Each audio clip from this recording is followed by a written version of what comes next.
नमस्कार विद्यार्थियों, राजकीय महाविद्यालय के ऑनलाइन क्लासेस में आपका स्वागत है। आज हम अध्ययन करेंगे standard costing and variance analysis का, प्रमाप, लागत और विचरण विश्लेषण।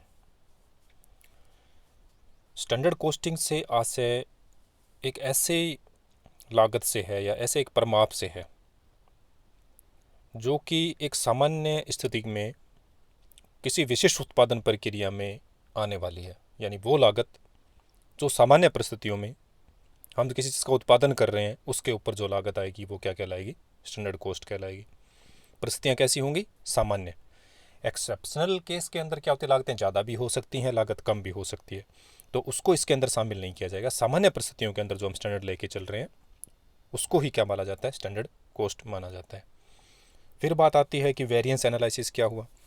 तो साधारण अर्थ में विचरण विश्लेषण क्या होता है कि जो हम कुछ स्टैंडर्ड लेके चलते हैं और एक्चुअल हमारे पास जो आता है, यानी जो हमने पैमाना लिया और जो वास्तविक हमें देखने को मिला, इन दोनों में अगर डिफरेंस आता है तो उसको क्या कहा जाएगा? वेरिएंस या विचरण कहा जाएगा।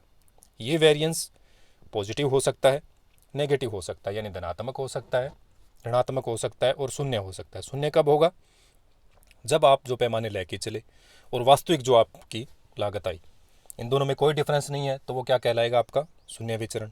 इसी तरीके से अगर जो आप पैमाने लेके चले लागत के, अब इतनी लागत आने वाली है, उससे आपकी लागत कम आई तो इसको क्या कहेंगे? हम फेवरेबल वेरिएंस कहेंगे। और अगर जो आप लागत एक एजम्पशन लेके चल रहे थे, स्टैंडर्ड लेके चल रहे थे, लेकिन लागत उससे आपकी क्या आ गई? ज़्यादा आ गई, तो ये क्या कहलाएगा? आपका ऋणात्मक विचरण कहलाएगा। तो पहले हम अध्ययन करेंगे स्टैंडर्ड कॉस्टिंग का, उसके बाद सेकेंड लेक्चर के अंदर हम देखेंगे वेरिएंस एनालिसिस का, फिर उसके टाइप्स कितने होते हैं, इनका अध्ययन करते हुए हम चलेंगे। तो आपको बताया कि प्रमाप लागत क्या होगी आपकी, यानी प्रमाप लागत से तात्पर्य उन लागतों से है जो सामान्य स्थितियों में किसी विशिष्ट उत्पादन प्रक्रिया में खर्च की जानी है, तो उसको हम क्या कहेंगे? प्रमाप लागत कहेंगे। यानी एक तरह से कुशल संचालन अगर हमें करना है किसी फर्म का, तो उसे संबंधित आवश्यक व्यय के आधार पर ही तो हम कर पाएंगे। जितनी हमारी लागत कम होगी उतना ही हमारा उत्पादन मिनिमम कॉस्ट पे होगा, तो हम बाजार में कंपटीशन के अंदर टिक पाएंगे। तो एक प्रमाप लागत का अध्ययन क्या हो जाता है? एक अनिवार्यतः हो जाता है। तो शुरुआत करते हैं हम स्टैंडर्ड कॉस्टिंग के विश्लेषण से। एक डायग्राम के द्वारा इसको आपको समझाने का प्रयास किया गया। An overview of standard costing system. तो क्या होता है सिस्टम के अंदर कि standard cost of actual output recorded for the each responsible centre. एक लागत केंद्र होते हैं जो उत्पादन कर रहे हैं, हम जिसका उत्पादन कर रहे हैं तो उसमें अलग अलग लागत केंद्र होंगे। तो एक पर्टिकुलर लागत केंद्र के लिए हम क्या करते हैं? एक स्टैंडर्ड कॉस्ट करते हैं जो एक्चुअल आउटपुट पे हमें चाहिए, जितना उत्पादन हमें करना है उसके ऊपर हम एक प्रमाप लेके चलते हैं कि इसकी लागत इतनी आने वाली है। Actual cost trace to each responsible centre. फिर हम क्या करते हैं? उत्पादन शुरू करते हैं, उसकी लागत आती है हमारे पास में, तो वो लागत कौन सी होती है? एक्चुअल। शुरू में हम जो लेके चलते हैं, हमने क्या लेके चला? वो एक स्टैंडर्ड लेके चले हम, स्टैंडर्ड कॉस्ट, और फिर हमारी क्या आई? एक्चुअल कॉस्ट, किसके ऊपर? जो एक्चुअल हमें आउटपुट करना था। अब ये दोनों में अगर सेम रहते हैं तो ठीक है, कोई दिक्कत नहीं है, लेकिन जब दोनों में अंतर आता है तो क्या हो जाएगा? आपका वेरिएंस आएगा। तो standard and actual cost compared and variance analysed and reported. अगर दोनों सेम है तो कोई बात नहीं, अगर दोनों में देखा जाएगा कि अंतर आ रहा है तो इसका मतलब इन दोनों में वेरिएंस है, विचरण है। इसको रिपोर्ट किया जाएगा और इसका एनालिसिस किया जाएगा कि ऐसा क्यों हो रहा है, उसको दूर करने के क्या किए जाएंगे? प्रयास किए जाएंगे। जब हमने देख लिया दोनों में कोई अंतर आ रहा है, उसको रिपोर्ट कर दिया, फिर variance investigated and certain action taken. अब उसके लिए क्या आवश्यक कार्य करने चाहिए हमें? लागत को, जैसे मान लागत ज़्यादा आ रही है तो उसको कैसे कम किया जाए, कौन से केंद्र की लागत ज़्यादा आ रही है उसको कम किया जाएगा, तो उसके लिए नेसेसरी एक्शन किए जाएंगे। और अंत में standards monitored and adjusted to, जो चेंज है आपके स्टैंडर्ड के लिए उसके अकॉर्डिंग उसको क्या किया जाता है? प्राइस को या फिर कॉस्ट को उसके अकॉर्डिंग चेंज किया जाता है। तो ये एक प्रोसेस होती है किसकी? स्टैंडर्ड कॉस्टिंग के सिस्टम की। सर्वप्रथम हम स्टैंडर्ड फाइनल करते हैं, फिर हम एक्चुअल उत्पादन शुरू करते हैं। स्टैंडर्ड और एक्चुअल के बीच में डिफरेंस आता है तो हम उसको रिपोर्ट करते हैं। रिपोर्ट के बाद में हम फाइनल करते हैं कि किस चीज़ है, उसको इन्वेस्टिगेट करते हैं, उसके लिए करेक्टिव एक्शन करते हैं। और फिर जो उसके अकॉर्डिंग या तो हम प्राइस को चेंज कर देते हैं, स्टैंडर्ड प्राइस को, या फिर एक्चुअल जो हमारा प्रोडक्शन है, एक्चुअल कॉस्ट है, उसको हम समायोजित करने की कोशिश करते हैं। तो ये सारा सिस्टम आपका क्या कहलाता है? एक ओवरव्यू कहलाता है किसका? आपका स्टैंडर्ड कॉस्टिंग का। अब हम देखते हैं कि इसमें क्या होता है। इसका थ्योरिकल पोर्शन आपको बताया गया, जैसा कि आपको शुरू में बताया गया कि प्रमाप लागत से तात्पर्य उन लागतों से हैं जो सामान्य परिस्थितियों के अंदर उत्पादन प्रक्रिया के अंदर क्या है? खर्च की जानी है। ये जो डेफिनेशन आपको दी गई है ये सफिशिएंट है। परमाप लागत से तात्पर्य उन लागतों से है जो सामान्य स्थितियों में किसी विशिष्ट उत्पादन प्रक्रिया में खर्च की जानी है।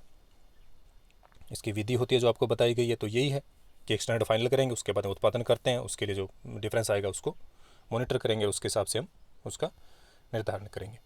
अब बात आती है कि परमाप लागत की प्रक्रिया या प्रोसेस क्या है, इसका स्टैंडर्ड कॉस्टिंग है उसका प्रोसेस क्या है। तो सर्वप्रथम हम क्या करेंगे, परमाप लागतों का निर्धारण करेंगे।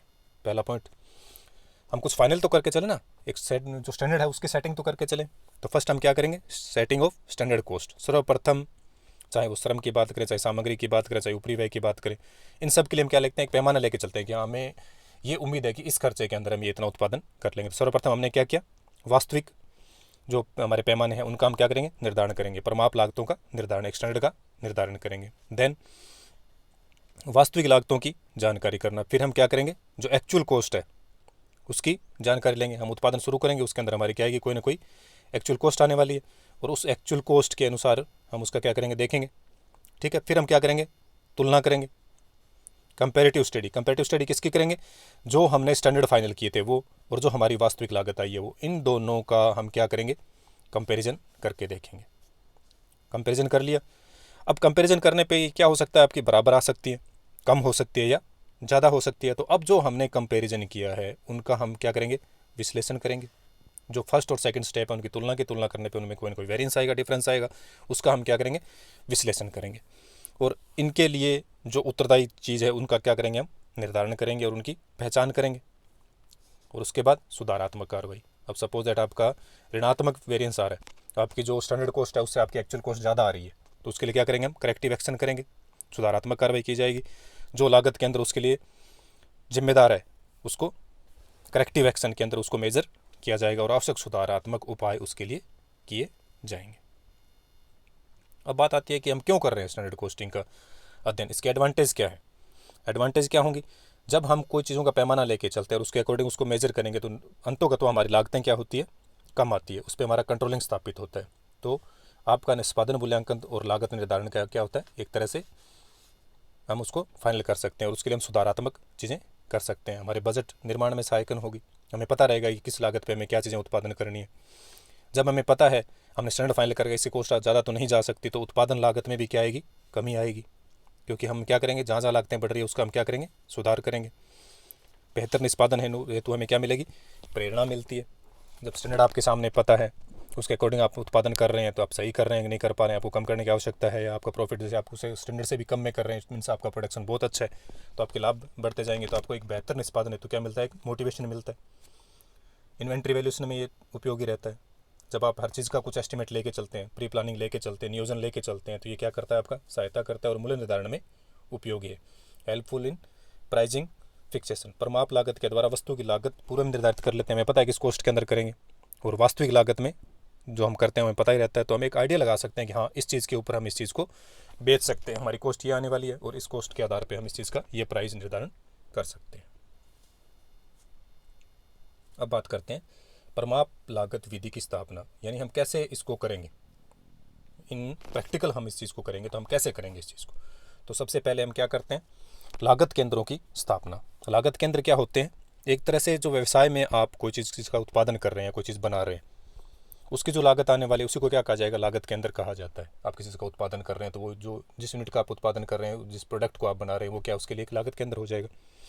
तो ये क्या होते हैं, आपके लागत केंद्र का हम निर्धारण करते हैं। सर्वप्रथम लागत केंद्र का निर्धारण करने के बाद लागत मदों का वर्गीकरण और संकेतीकरण करते हैं, classification and codification of cost items. जिसकी आपकी कॉस्ट आने वाली है उसके हम करते हैं कोडिंग कर देते हैं। फिर आप क्या करते हैं, परमाप का प्रकार निर्धारित करना, जो मेन चीज़ हमारी होती है, यानी determination of type of standards. हम जो आदर्श लेके चल रहे हैं वो हमारा क्या रहेगा, हम क्या एजम्पशन लेके चल रहे हैं कि कितनी लागत के अंदर हम इस चीज़ का उत्पादन कर लेंगे। तो ये अलग अलग तरीके से होती है, कुछ इनको आदर्श मानते हैं, कुछ नियर अबाउट उसके अप्रोक्सीमेट लेके चलते हैं।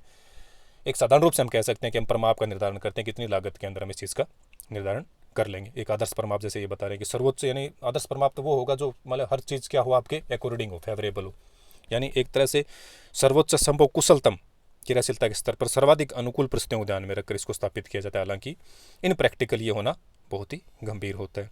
सामान्य परमाप जो नॉर्मल परिस्थितियों के अंदर आप परिचालन के द्वारा उत्पादन कर सकते हैं वो होगा आगे। मूल परमाप बेसिक हो गया ये। तो हमें क्या रखना है, याद रखना है खाली स्टैंडर्ड की हम एक पैमाना लेके चलते हैं जिसके आधार पे हमें उत्पादन करना होता है। फिर आप परमापों की स्थापना करते हैं, सेटिंग द स्टैंडर्ड्स। हमने चयन कर लिया उनके कौन सा प्रकार है, उसके आधार पे हम क्या करेंगे, अलग अलग जैसे मटेरियल के लिए अलग से परमाप निर्धारित कर देंगे, श्रम के लिए अलग से कर देंगे, और जो आपके ओवरहेड है उसके लिए आप अलग से परमाप निर्धारित कर सकते हैं। तो मेन रूप से जो आपके स्टैंडर्ड कॉस्ट के अंदर हम अध्ययन करते हैं तो इसके अंदर लागत के अंदर क्या होंगे, आपके 3 ही होते हैं, श्रम, सामग्री और ऊपरी व्यय।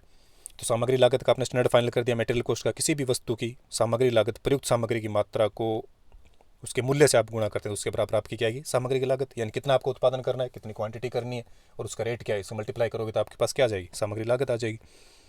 अतः सामग्री लागत के निर्धारण हेतु परमाप मात्रा और परमाप मूल्य का निर्धारण हमें करना होता है कि कितनी हमें यूनिट्स का उत्पादन करना है और उसके लिए हमें किस रेट के ऊपर उसका उत्पादन हम कर देंगे, उसकी लागत क्या रहेगी, तो रेट और उसकी क्वांटिटी हम दोनों फाइनल करते हैं। परमाप मात्रा का निर्धारण तकनीकी विशेषज्ञों की राय के द्वारा किया जाता है, जबकि परमाप मूल्य के निर्धारण हेतु बाजार विशेषज्ञों की राय ली जाती है। परमाप मात्रा के निर्धारण में उत्पादन प्रक्रिया में होने वाली सामान्य हानि तथा परमाप मूल्य के निर्धारण में बाजार मूल्य में संभावित उन अड़चनों का ध्यान भी रखना होता है। हम स्टैंडर्ड जब फाइनल करते हैं तो हमें कुछ फ्लक्चुएशन को मेजर करके चलना पड़ता है। हम हर चीज़ को आदर्श कंडीशन में लेके नहीं चल सकते, क्योंकि बिजनेस में कभी भी सारी चीज़ें क्या होती है,